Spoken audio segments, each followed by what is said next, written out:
สบายดีทุกคนได้เวลาเลิกงามยามดีเฮ็ดแนวกินแรงแล้วจ้าเฮ็ดถาอีพอมาแต่หน้าเฮ็ดถาร้านมาแต่โรงเรียนเฮ็ดถาลูกมาแต่โรงเรียนนะจ้าเฮามาเริ่มด้วยกันดังไฟนึ่งข้าวเหนียวกินเด้อยามแรงๆจังสิเทน้ำไปได้หลายเดี๋ยวได้กระมวลหนึ่งตั้งเขาใส่พ่อเขาสุกแล้วก็มาซิกเนาะหรือว่ากับด่าน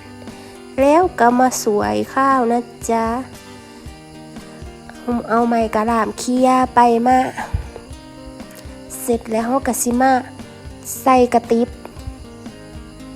มาตามด้วยการเฮ็ดแนวกินมื้อนี้เราสิเฮ็ดป่นปลาเนาะ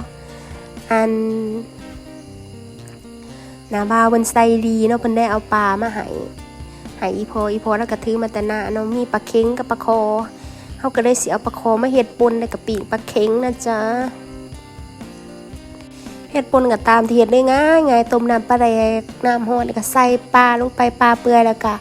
เอาปลามาเอาสีมันออกจากกลางแล้วก็เอามาตำใส่บักพริกนะจ๊ะปรุงด้วยแป้งนัวแล้วก็ผักหอมเป็นอันเสร็จนะจ๊ะป่นเฮา